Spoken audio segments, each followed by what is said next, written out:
Hey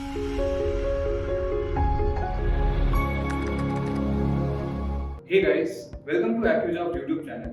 I'm Bhavya Pandey, SDE and instructor at AccuJob. So today we have with us Mahesh, who has come to our Gurgaon office to share his journey with AccuJob. And the good news is, Mahesh has just gotten placed at Weave Softech. So let's get to know about Mahesh. So hello Mahesh, कैसे feel कर रहे हो? बढ़िया से। सही है। तो मतलब how did you come across AccuJob? कैसे सुना, कैसे डिसाइड किया कि AccuJob ही ज्वाइन करना है out of all the other options? Sir मैं तो कोर्स ढूंढ रहा था कि जो प्रोग्रामिंग वाला कोर्स करे, तो उसके लिए मैंने क्या किया कि पहले गूगल पे सर्च किया कि कौन कौन से कोर्सेज हैं, तो उस सारे कोर्सेज की लिस्ट बना ली। उसके बाद में रिव्यूज देखे गूगल पे और यूट्यूब पे भी बहुत सारे लोग हैं कि जो रिव्यू बनाते हैं, तो उसके रिव्यू देखे, वो गो थ्रू गया है और रिव्यूज में। तो उसके बाद में मैंने प्री कोर्स कर लिया, जो कि 15 दिन का प्री कोर्स था। तो मुझे एजुकेटर अच्छे लगे और ये सर का भी सेशन हुआ था, उसमें भी करिकुलम जो है बहुत बढ़िया लगा, तो फिर मैंने ज्वाइन कर लिया AccuJob अगस्त में। तो उसके बाद जब AccuJob ज्वाइन कर लिया फाइनली, तो उसके बाद का जर्नी कैसा रहा? मतलब तुम्हारा बैकग्राउंड क्या था, उसके हिसाब से how was the flow, how was the curriculum for the first few months? Background sir मेरा इंजीनियरिंग था आईटी से, लेकिन क्या होता है कि जावा वगैरह ये वाले टेक्नोलॉजी और डीएसए इतनी अच्छी सी नहीं होती सभी जगह। तो फिर पहला तो मैंने डीएसए किया था। डीएसए के लिए 4 महीने किया। डीएसए के एजुकेटर भी बहुत अच्छे थे। उसके बाद में मैंने प्लेसमेंट रेडनेस वाला मॉडल किया था। प्लेसमेंट रेडनेस के बाद में मैंने बैकएंड 1 और बैकएंड 2 किया था। तो बैकएंड 2 में आते मेरा प्लेसमेंट हो गया था। Okay, nice. तो backend spring right? Yes. Okay. तो सबसे ज्यादा मतलब खास चीज क्या रही इस पूरी जर्नी में? क्योंकि मतलब we have seen a lot of students और ये बहुत ही ज्यादा मतलब हार्ड वर्क रिक्वायर करता है ये पूरा प्रोसेस, राइट? तो सबसे ज्यादा खास क्या रहा तुम्हारे लिए मतलब इस पूरी जर्नी में?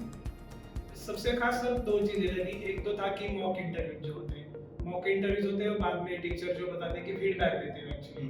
तो फीडबैक पे काम करके फिर से मॉक इंटरव्यू देंगे तो उसमें इम्प्रूवमेंट हो जाती थी। और दूसरी बात थी कि डाउट सेशन होते हैं। डाउट सेशन में अगर कोई प्रॉब्लम आ जाता है तो डाउट सेशन में पूछ लेते थे, तो सर अच्छी तरह से बता देते। सही बात है। और ओवरऑल मतलब जैसे मैंने कहा ये जर्नी बहुत ज़्यादा टायरिंग होती है। मतलब बहुत ऐसे पॉइंट्स आते हैं जहाँ पे एज अ स्टूडेंट अपना मोटिवेशन लूज हो जाता है कि प्लेसमेंट कब होगा, क्या चीज़, मतलब इतना पढ़ लिया रिजल्ट कब आएगा। तो उस पूरे पार्ट में how did AccuJob support you? Actually मेरे साथ ही हुआ था, 2-3 टाइम हुआ था, तो मैं पूरा डिमोटिवेट फील कर रहा था। तो मैं क्या करता था कि मेरी जो बैच मैनेजर थी रिया मैम, तो उनको कॉल कर लेता था और मुझे गाइडेंस करती थी क्या करना है, अभी ऐसा पढ़ो, कितने टाइम पढ़ो, सब कुछ बता देती थी। तो उससे मोटिवेट की गई। नाइस, ये बहुत बड़ी बात है। और मतलब जैसे अभी बहुत सारे स्टूडेंट्स तुम्हारे साथ ज्वाइन किए हैं, बहुत सारे स्टूडेंट्स ज्वाइन करते रहते हैं, राइट? तो और तुमने ये 6-7 महीने की जर्नी ऑलरेडी कवर कर ली, right? You are already placed. तो जो बच्चे अभी ज्वाइन कर रहे हैं उनको तुम क्या एडवाइस देना चाहोगे कि तुम्हारी मिस्टेक्स जो रही, जो तुम चाहोगे कि वो ना करें, ऐसी कोई चीज?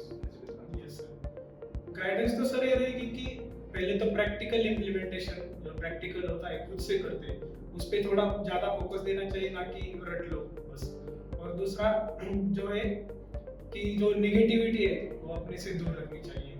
मतलब कि हम सोचते हैं कि अभी जॉब नहीं मिल रही, ले ऑफ कर रहे, लेकिन एक्चुअली एट दैट हमें एक ही सीट चाहिए जो कि अभी चाहिए। सही बात है, वो तो है। तो अपने बूट कैंप में 2 चीजें बहुत इंपॉर्टेंट है, एक तो इंस्ट्रक्टर क्वालिटी और दूसरा करिकुलम की क्वालिटी, राइट? तो इंस्ट्रक्टर वाले फ्रंट पे तुम्हारा एक्सपीरियंस कैसा रहा? How are the instructors throughout, starting से लेकर अभी तक? सर स्टार्टिंग से लेके अभी तो 6-7 इंस्ट्रक्टर हुए हमारे, सभी बहुत बढ़िया थे। जब सेकंड मॉड्यूल में था हफ्ते बाद भी इंस्ट्रक्टर थे कि तो बेसिकली सेकंड मॉड्यूल ही मेरे हिसाब से सबसे इम्पोर्टेंट था कि ऊप्स का पार्ट तुम कैसे पढ़ते हो, उसके ऊपर ही पूरा डीएसए डिपेंड है। तो फिर वो वाला मॉड्यूल का सबसे ज़्यादा फायदा हुआ मुझे कि आपने जो पढ़ाया हुआ।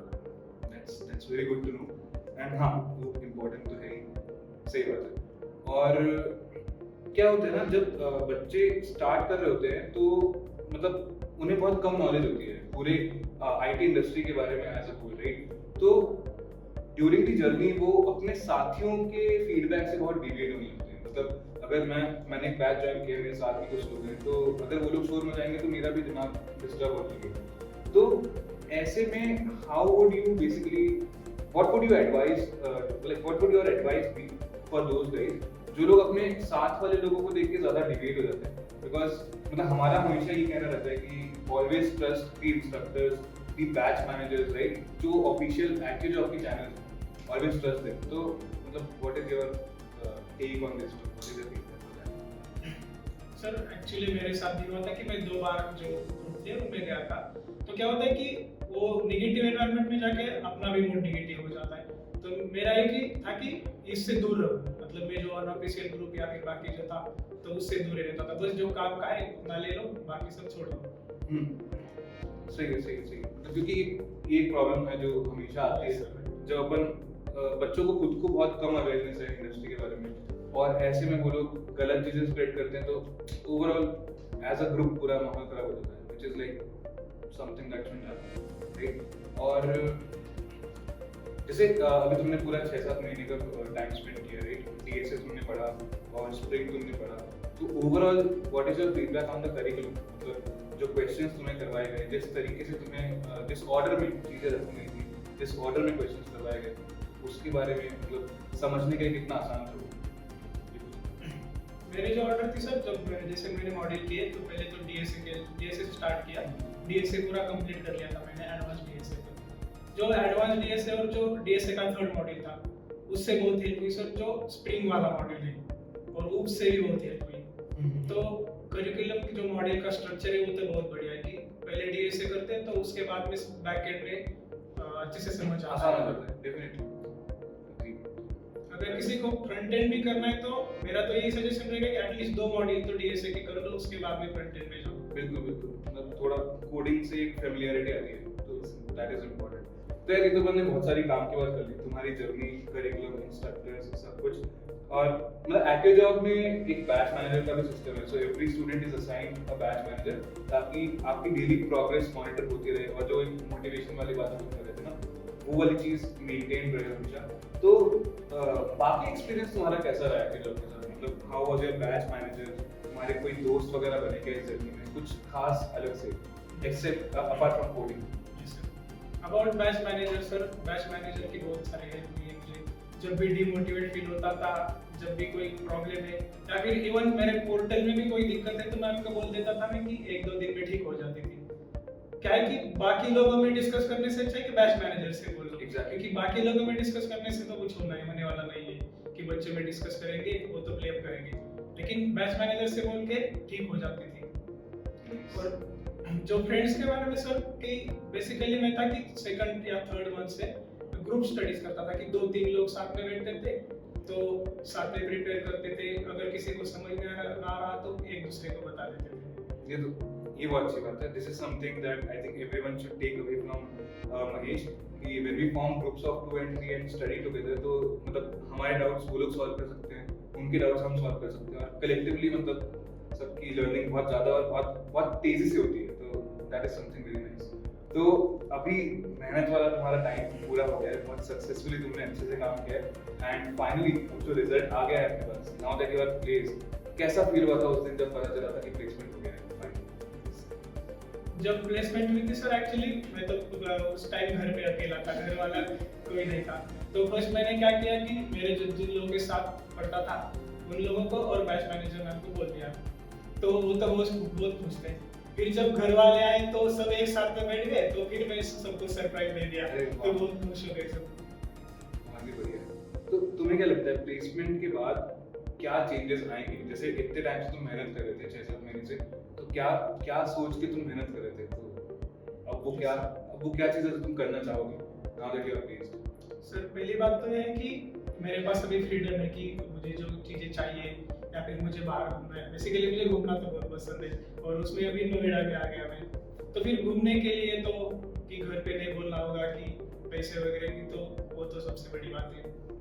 और अभी फ्रीडम भी है कि कहीं जाओ, यहाँ पे रहो, या बेसिकली यहाँ के मैंने खुद से पीजी वगैरह देख लिया, तो अभी नए दोस्त बन रहे, तो भी बिल्कुल बात हुई।